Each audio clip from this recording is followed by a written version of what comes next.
Jorge Fuentes, periodista, exalcalde de la comuna de Los Álamos en Chile, ex secretario general de la Unión Demócrata Independiente. Primero, hay que tomar en cuenta que por primera vez en los últimos 30 años, quienes pasan a la segunda vuelta electoral no son precisamente los candidatos de las dos coaliciones a los que estábamos acostumbrados, de las dos más grandes en los últimos años.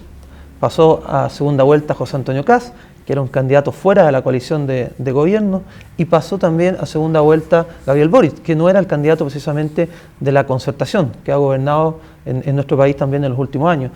Y a eso le sumamos la inesperado del resultado en el Congreso para la centro-derecha. La centro-derecha hoy día obtiene el 50% del Senado y prácticamente la misma cantidad de diputados que había obtenido en la última elección. Inesperado porque las últimas elecciones que habíamos tenido, tanto para la constituyente como en las municipales y de gobernadores regionales, la centro-derecha había obtenido uno de los resultados más bajos desde el retorno a la democracia. Así que, sin duda, el eje de lo que fueron las últimas 3 semanas tal vez de la primera vuelta, el eje social cambió en la agenda del tejido social del país y se instaló con mucha fuerza el eje del orden. Eje que tomó como bandera, o que lo había tomado como bandera hace mucho tiempo también, antes de la primera vuelta, el candidato José Antonio Kast, que de una u otra forma es lo que le permite, entre otras variables, pasar a la segunda vuelta a él y dejar en el camino al candidato de la coalición de gobierno.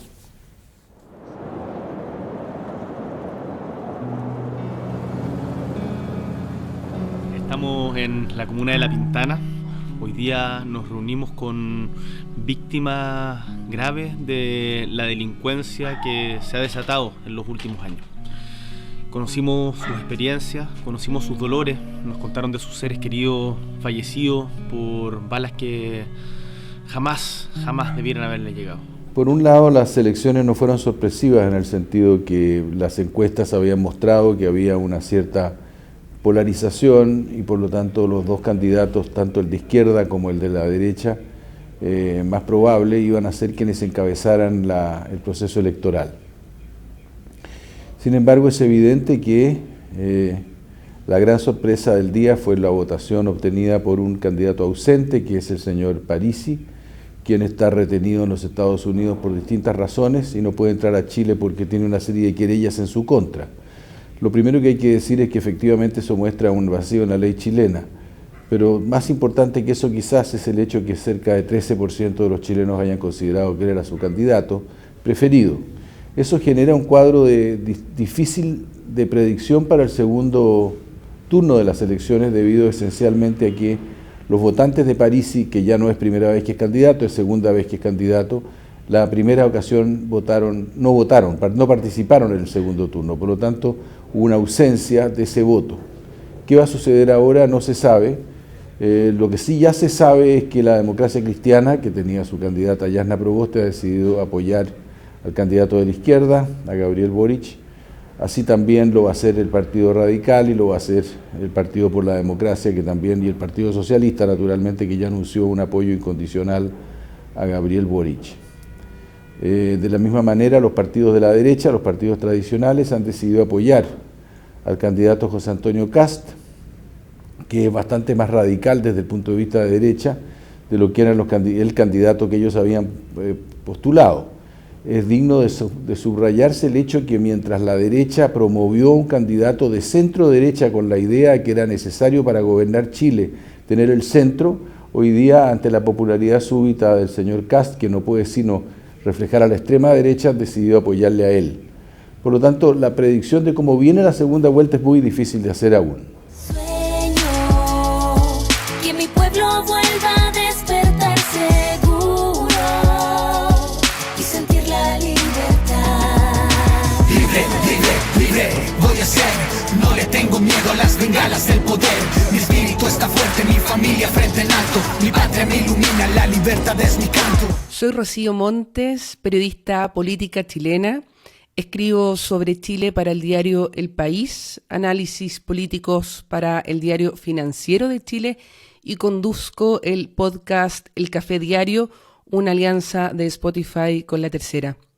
En este video vamos a analizar para Casa de América cómo se vislumbra el panorama político chileno con miras a la segunda vuelta presidencial del próximo 19 de diciembre. La primera vuelta de las elecciones presidenciales chilenas se celebró el 21 de noviembre pasado y fueron 7 los candidatos que llegaron finalmente a la papeleta. Por los sondeos, por las encuestas de los días previos, sabíamos que 2 de ellos llegaban como favoritos. Por una parte, José Antonio Kast, el líder del Partido Republicano, que es una formación que está a la derecha del oficialismo de Sebastián Piñera, y por otra parte, Gabriel Boric, el candidato del Frente Amplio de Izquierda en alianza con el Partido Comunista. Lo que no sabíamos sería que José Antonio Kast obtuvo la primera mayoría con un 27% de los votos, 2 puntos sobre el candidato Boric, que obtuvo un 25%, una noticia que no era esperada por los sectores progresistas. Esto instaló un escenario inédito en Chile. Desde el retorno a la democracia en 1990, ningún candidato en primera vuelta había obtenido un 30% de los votos, menos de un 30% de los votos, lo cual significa que en esta segunda vuelta la lucha está por conquistar los sectores moderados, dado que ambos, Kast y Boric, representan proyectos de sociedad totalmente distintos. El 21 de noviembre, junto a las elecciones presidenciales, se llevaron a cabo las elecciones parlamentarias, donde se renovó la totalidad de la Cámara de Diputados, compuesto por 155 diputados, y buena parte del Senado, compuesto actualmente por 50 senadores.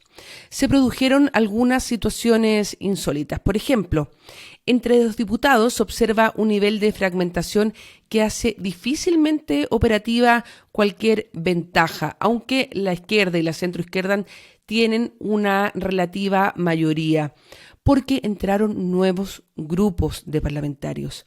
De partida, los republicanos, el partido de José Antonio Kast, que va a debutar en marzo próximo con 14 parlamentarios. Y por otra parte, una fuerza emergente, el Partido de la Gente, de un candidato presidencial bastante inusual, un candidato que ni siquiera pisó Chile para hacer campañas por líos presuntamente con la justicia. Ellos debutan con 6 parlamentarios. En el Senado, por otra parte, tenemos un Senado empatado. Por primera vez en democracia, desde 1990, por la vía de las urnas, la derecha está empatada con la izquierda, con 25 senadores cada uno. Antes la derecha había tenido cierta mayoría cuando había una figura llamada de los senadores designados que venía de la dictadura. Sin embargo, esta es la primera vez que quedan empatados con 25 senadores cada uno. ¿Qué significa esto? Tanto en el Senado como en la Cámara de Diputados. Esto significa que nadie, ninguno de los eventuales presidentes va a poder llevar a cabo su programa, el que conocíamos hasta la primera vuelta, en su totalidad. Por lo tanto, va a ser un congreso donde el presidente va a tener que llegar a acuerdos. Es un congreso que va a tener que conversar, dialogar. Es un congreso donde la palabra clave serán los consensos. Sueño que mi pueblo vuelva a despertar seguro y sentir la libertad. Atrévete a decir nunca más. El voto es mi poder para luchar por libertad. Yo me atrevo por ti, atrévete por más. Atrévete a marcar, José Antonio Kast. Sí, Chile viene desde el estallido social con una politización bastante fuerte, con una sociedad bastante ideologizada, la clase política muy ideologizada y politizada nuevamente en la discusión de la agenda, pero también ha venido variando en este último año y medio la agenda del tejido social. Y por eso te decían antes, desde pasar de expectativas de cambio, que eran muy fuertes, también hoy día se instala con mucha fuerza la expectativa del orden, de la paz, y que fue lo que se reflejó en las elecciones de recién pasadas en primera vuelta y parlamentaria. Por cierto que yo creo que vamos a tener una de las elecciones más reñidas que hemos tenido en los últimos tiempos, muy parecida a la elección de Joaquín Lavín y Ricardo Lagos en el año 99, que se definió por menos de 30.000 votos en la segunda vuelta electoral, y muy parecida, para hacer un paralelo, a la elección de Perú, donde el actual presidente Pedro Castillo y Keiko Fujimori tuvieron un resultado también muy estrecho, alrededor de 22.000 votos. Yo creo que efectivamente eso es lo que vamos a tener en la segunda vuelta de nuestro país en Chile. Tenemos dos candidatos que si vienen de los extremos, pero hoy día en esta segunda vuelta construyendo una agenda al centro, moderando sus agendas, y yo creo que eso va a terminar en una elección bastante estrecha y muy parecida a la elección de Perú. Yo quiero decir que desde un punto de vista simplemente del análisis de los programas y del análisis político, y en comparación con lo que es la historia de Chile, la polarización que hoy día se comenta con tanto entusiasmo en Chile y en el mundo entero bien puede ser una polarización aparente.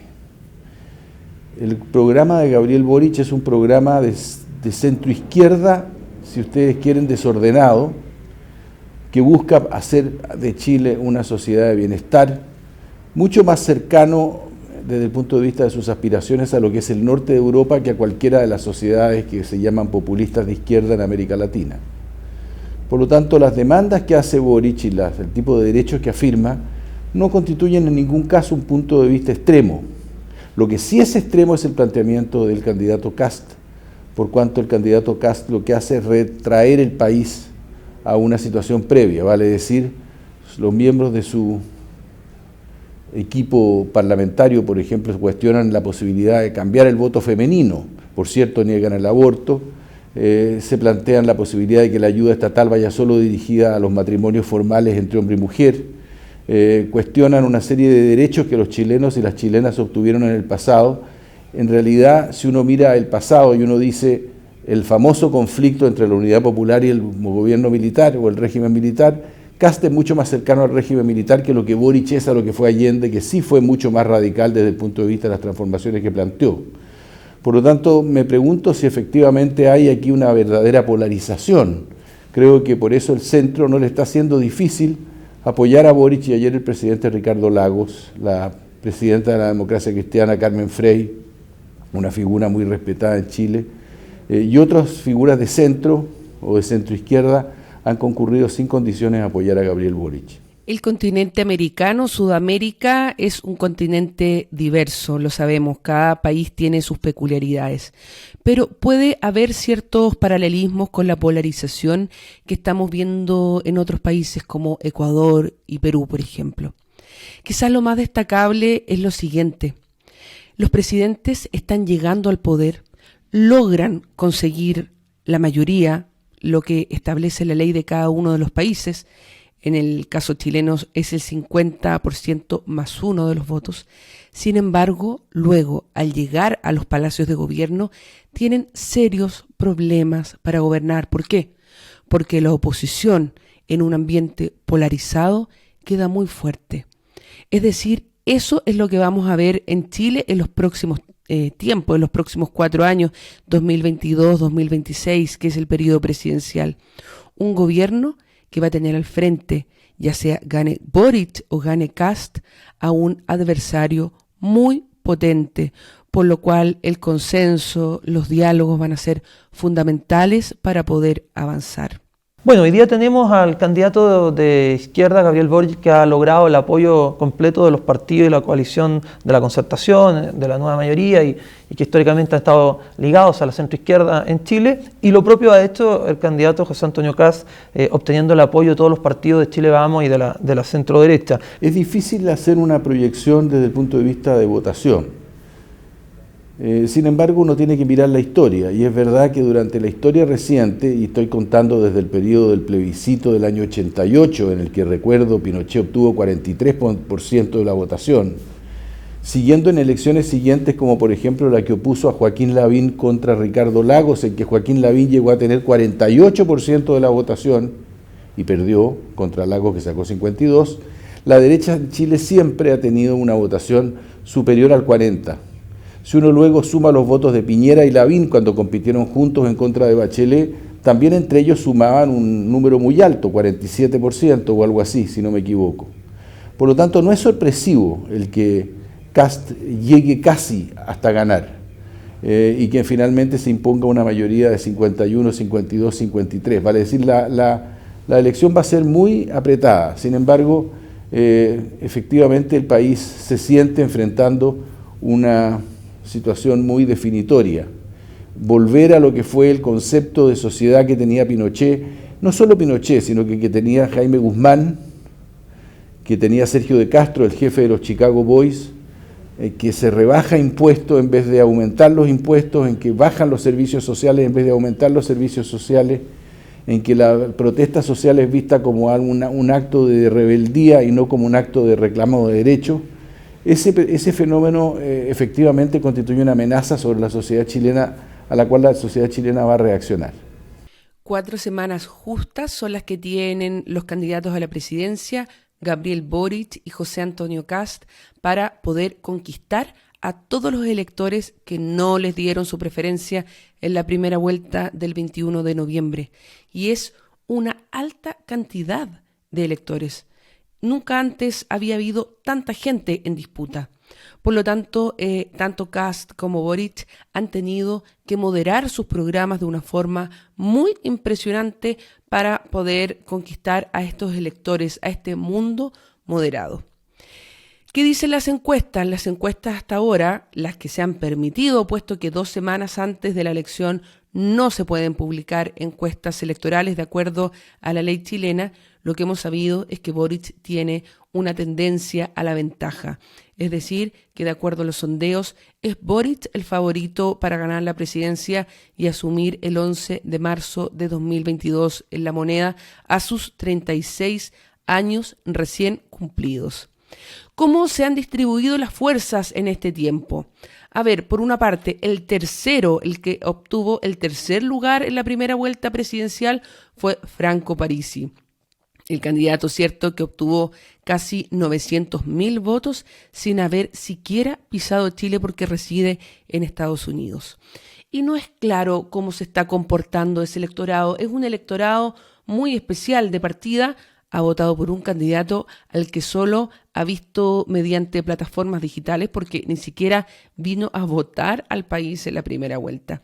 Ese electorado, si uno pudiera pensar, está relativamente dividido. Hay estudios sobre qué personas votaron por Franco Parisi, donde son mayoritariamente jóvenes bajo 30 años, hombres de estratos medios bajos, con un discurso muy interesado en la economía y en otras soluciones más prácticas, populistas, le dicen algunos.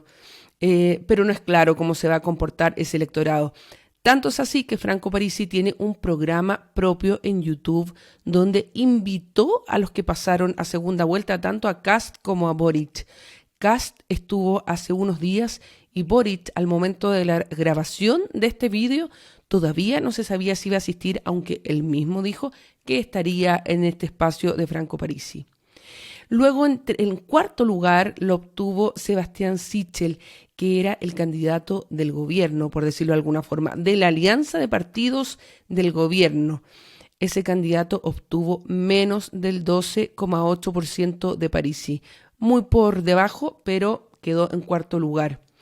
Y luego, en quinto lugar, está la candidata democristiana, Jasna Proboste, que obtuvo el 11% de los votos, quedando en quinto lugar.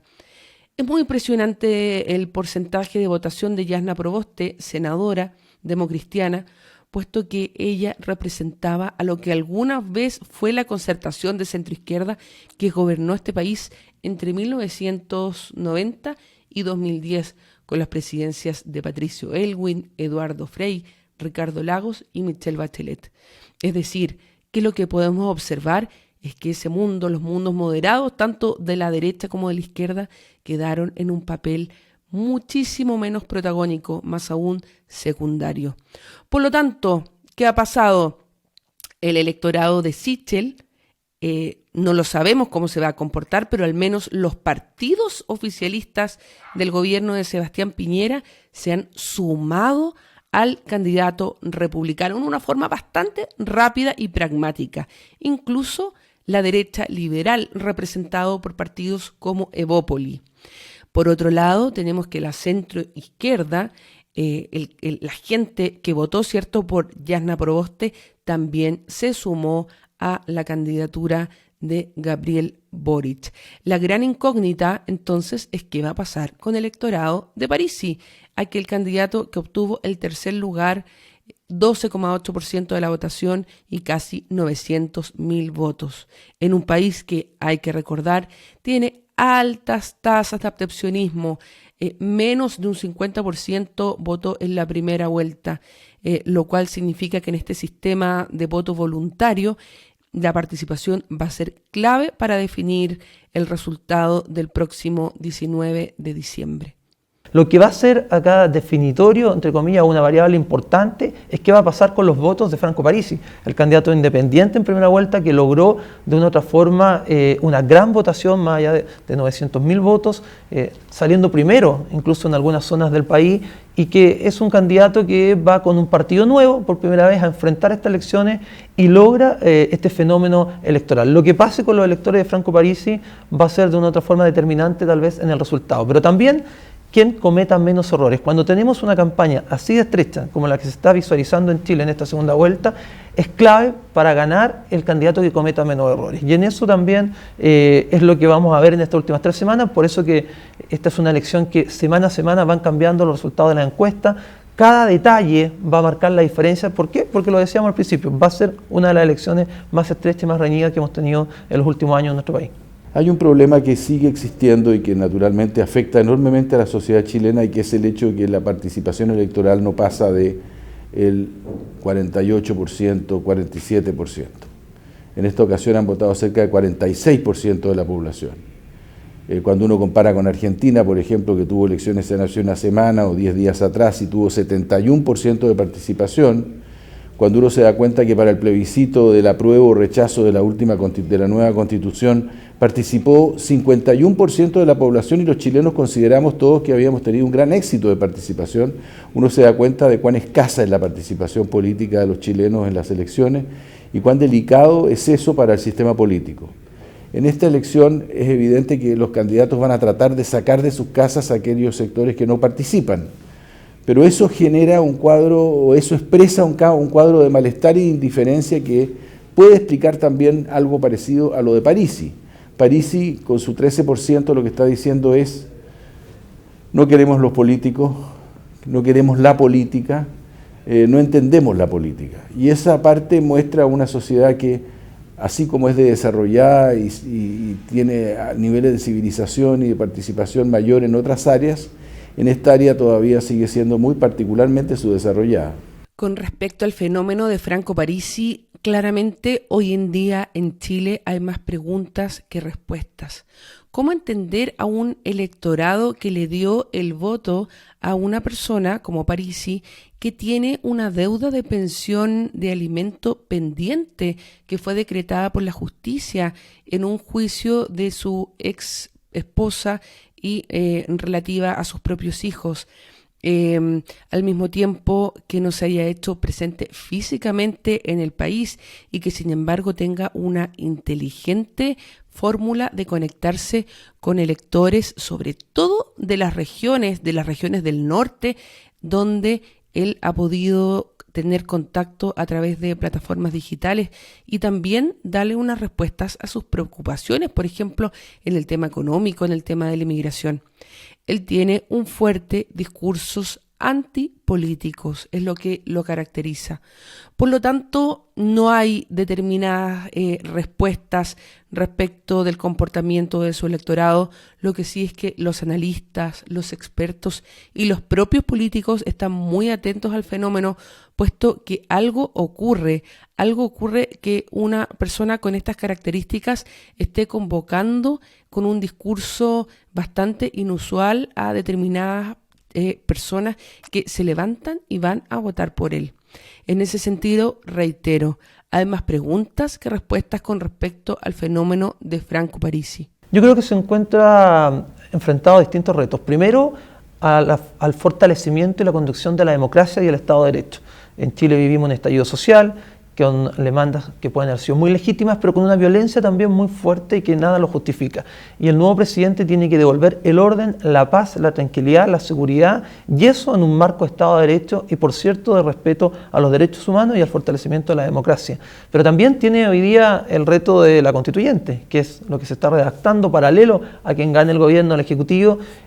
Por lo tanto, el reto es poder conducir una nueva constitución que también represente a la mayoría de los chilenos y no una minoría que de manera circunstancial puede tener de manera electoral hoy día en esa constituyente. Y ese es el mensaje que Chile entregó en la primera vuelta presidencial, y por eso hoy día tenemos un Congreso equiparado en fuerza electoral. El mensaje y el reto que va a tener el nuevo presidente es centrar su agenda, moderar su agenda.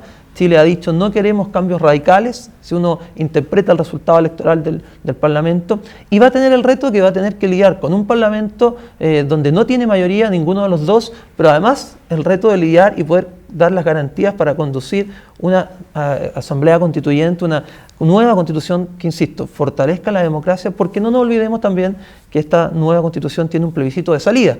Por lo tanto, si no somos capaces de poner de acuerdo a las grandes mayorías, podemos obtener un resultado que termine siendo inesperado o impensado con respecto al plebiscito de salida de la nueva constituyente. Así que mucho diálogo, mucha capacidad de unir fuerzas, mucha capacidad de entender que se necesita una agenda moderada, de centro, que es el mensaje que ha dado Chile en la última elección. El nuevo gobierno va a enfrentar desafíos muy serios, por cuanto la pandemia ha debilitado la economía chilena. Hay por primera vez un déficit público enfrentando, digamos, las necesidades sociales que han habido durante los últimos tiempos. Esto es algo que va a obligar a un esfuerzo particular y va a obligar sobre todo a grandes consensos. Y hay algo importante que decir aquí respecto del Congreso que fue elegido. El Congreso elegido recientemente es un Congreso muy dividido, por lo tanto, la única forma de gobernar va a ser lograr acuerdos políticos y negociar acuerdos políticos amplios. Aquí no hay una mayoría que se imponga sobre otra simplemente pasando por encima, como ha ocurrido recientemente, en que la oposición ha tenido una mayoría clara en la Cámara de Diputados y ha tenido una mayoría menor, pero también importante en el Senado. Por lo tanto, aquí ahora, ya sea Boric o ya sea Kast, van a tener que negociar su programa y sus iniciativas con la oposición de manera muy detallada, y no va a haber ninguna posibilidad de imponer nada. Eso también le quita polaridad a la opción presidencial, creo que es algo que conviene anotar. Quien gane la presidencia el próximo 19 de diciembre en Chile, en unos comicios que vamos a tener resultados muy rápidos y seguramente sin puestas en dudas de por medio, puesto que el servicio electoral hace un fantástico trabajo, ese candidato va a tener muchos desafíos para los próximos 4 años en el periodo 2022-2026. De partida, hay un proceso constituyente en marcha. Hasta julio próximo, los convencionales, 155 convencionales, están redactando una nueva constitución, y una constitución que va a tener que ser plebiscitada en el segundo semestre de 2022. Por lo tanto, este va a ser un presidente que va a tener que convivir, ¿cierto?, con ese proceso. Ambos candidatos, Boric y Kast, tienen una mirada bastante diferente respecto de la convención. En primer lugar, ninguno pone en duda el proceso, todos dan garantías democráticas de que ese proceso se va a respetar, sin duda. Pero Kast, hay que recordar, él estaba en contra de cambiar la Constitución, fue parte de ese 20% de los chilenos que en octubre de 2020 votó rechazo cambiar a una nueva Constitución. Entonces tenemos en primer lugar ese asunto. El próximo presidente va a tener que convivir, ¿cierto?, facilitar el trabajo de la convención, cuyos resultados son hasta ahora inciertos. Podría cambiar cosas tan importantes como el periodo presidencial, por ejemplo, y el régimen político de Chile, algo que no es nada menor. Por otro lado, no hay que olvidarse que Chile viene de un proceso social muy complejo, de un estallido social en octubre de 2019 que justamente dio origen al proceso constituyente. Por lo tanto, hay un país que viene de unas revueltas muy profundas y violentas, las más profundas y violentas que se hayan producido en las últimas décadas.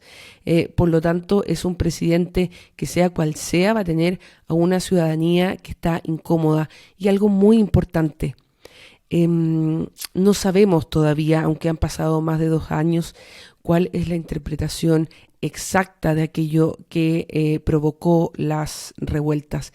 Se habla mucho de las desigualdades, de las inequidades existentes en Chile, y es probablemente una de las principales respuestas, pero no hay un consenso sobre lo que ocurrió. Por lo tanto, es otra de las dificultades que deberá enfrentar el próximo presidente de Chile. Y como lo hablábamos anteriormente, es un parlamento en que quedó relativamente dividido. No es un parlamento que un sector pase la aplanadora a otro. Por lo tanto, va a ser un presidente que va a tener que dialogar y conversar muchísimo. Y en ese sentido, tanto Boric como Kast han estado dando esas señales en estas 4 semanas entre la primera y la segunda vuelta. Va a ser un presidente que económicamente va a recibir a un país muy distinto al que se conoció en las últimas décadas en todo el mundo, un país pequeño con una economía abierta y estable, no solamente por todo lo que provocó la pandemia, sino sobre todo por las incertidumbres que ha provocado todo el proceso chileno desde las revueltas en adelante. Muchas gracias, ese es nuestro análisis y nos vemos en otra ocasión.